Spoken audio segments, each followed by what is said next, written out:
الحمد لله وحده والصلاة والسلام على من لا نبي بعده أما بعد فأعوذ بالله من الشيطان الرجيم بسم الله الرحمن الرحيم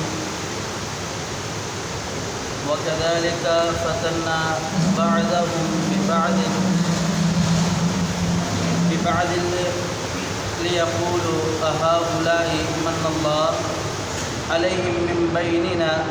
أليس الله بأعلم بالشاكرين وكذلك اور اسی طرح فتنہ آزمایا ہم نے بعضهم ببعض ان کے بعض کو بعض کے ساتھ لیقولوا تاکہ وہ کہیں اہؤلاء من اللہ علیہم من بیننا کیا یہی وہ لوگ ہیں جن کو ہم میں سے اللہ نے فضیلت دی ہے یا ہم میں سے اللہ نے جن پر احسان کیا ہے الیس اللہ کیا نہیں ہے اللہ بأعلم زیادہ جاننے والا بالشاکرین شکر کرنے والوں کو۔ گزشتہ آیات میں اللہ رب العالمین نے صحابہ کرام کی خدمت کو بیان فرمایا اور اس بات کو رسول اللہ صلی اللہ علیہ وسلم کو آگاہی دی کہ آپ انہیں نہ چھوڑیے، یہ آپ کے پکے سچے اور مخلص ساتھی ہیں۔ اس آیات میں اللہ رب العالمین بیان فرما رہے ہیں کہ کفار کا کیا نظریہ تھا ان صحابہ کرام کے متعلق۔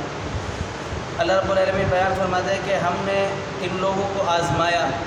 ان کے بعض کے ساتھ، یعنی ان بعض مسکین مہاجر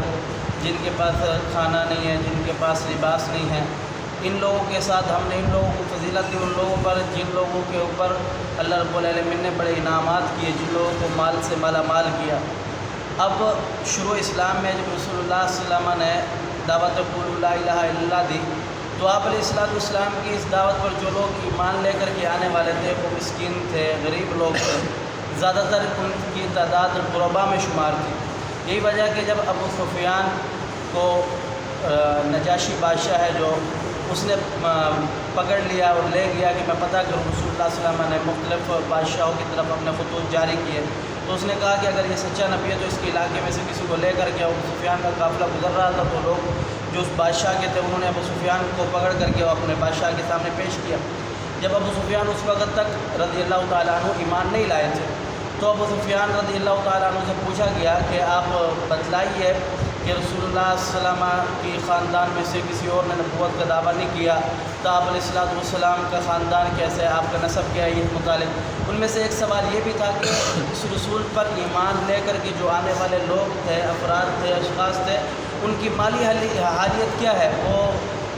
غریب ہے یا امیر ہے؟ تو ابو سفیان نے کہا تھا کہ ان کے پیارے پیغمبر علیہ السلام پر جو ایمان لے کر کے آنے والے اکثریت کی جو تعداد ہے وہ غریب لوگ ہیں۔ یہی وجہ ہے کہ وہ لوگ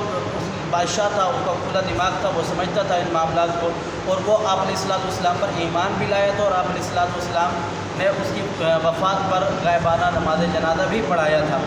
تو رسول اللہ صلی اللہ علیہ وسلم کی حدیث سے آپ علیہ السلام نے فرمایا کہ جو غربا ہے، مساکین ہیں، یہ امیروں سے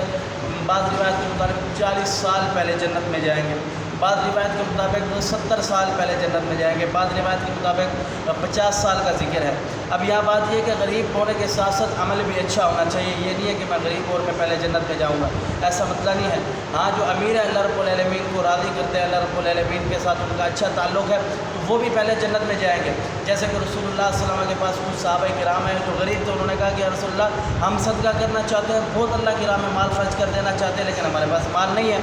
تو ہمیں کوئی ایسا عمل بتلائیے کہ جو ہم اللہ رب العالمین کے ہاں سب سے زیادہ محبوب ہو جائے۔ تو رسول اللہ صلی اللہ علیہ وسلم نے فرمایا کہ آپ اللہ رب العالمین کا ذکر زیادہ کیا کرو۔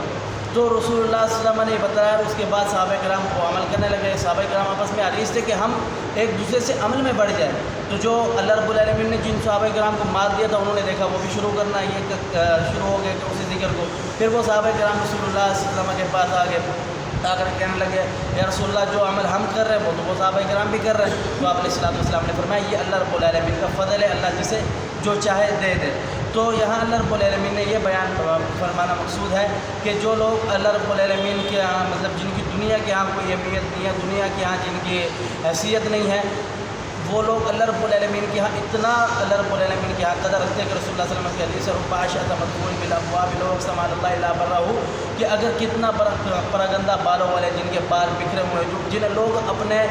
دروازوں سے دھتکار دیتے ہیں ایسے لوگ، لیکن اللہ رب العالمین کے یہاں ان کی اتنا حیثیت ہے کہ اگر وہ اللہ رب العالمین پر قسم کھا لینا تو اللہ رب العالمین ان کی قسم رد نہیں کرتا۔ جیسے کہ ایک صحابی کا واقعہ ہے، آپس میں عورتیں کچھ لڑی تو ایک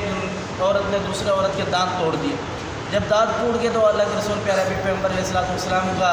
پاس معاملہ آ گیا، تو وہاں یہ تھا کہ جب قصاص دانت کے بدلے دانت ہے، ناک کے بدلے ناک ہے، ہاتھ کے بدلے ہاتھ ہے، تو رسول اللہ صلی اللہ علیہ وسلم کے پاس جب آیا آپ نے صاحب نے فرمایا قصاص، اس نے کہا مجھے اللہ پر یقین ہے، اللہ کی قسم اللہ میرا معاملہ آسان کرے گا۔ تو اللہ رب العالمین نے آسمان سے آیات اتاری، فرمایا کہ اگر یہ دیت لیتے ہیں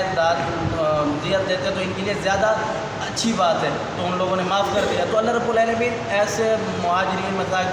کی اللہ رب العالمین کے یہاں اتنا حیثیت ہے کہ اللہ رب العالمین پر قسم کھا لے تو اللہ رب العالمین قسم ان کی رد نہیں کرتا۔ یہاں بیان کرنا مقصود یہ ہے کہ یہ جو مشرکین تھے، یہ منافقین اور مالدار جو اپنے آپ کو سمجھتے تھے کہ ہم اگر اللہ رب العالمین کا یہ ایمان اور اسلام اللہ رب العالمین کا احسان ہے تو اللہ رب العالمین ہم پر کر دیتے، ہم اس کے زیادہ حقدار تھے۔ تو اللہ رب العالمین نے بیان فرمایا ایسا نہیں ہے کہ اللہ رب العالمین جسے چاہتے ہیں اپنی نعمت سے مالا مال کرتا ہے۔ یہ ان لوگوں کے اس نظریے کے اللہ رب العالمین نے رد فرمایا ہے کہ آپ مال کے بلبوتے پر آپ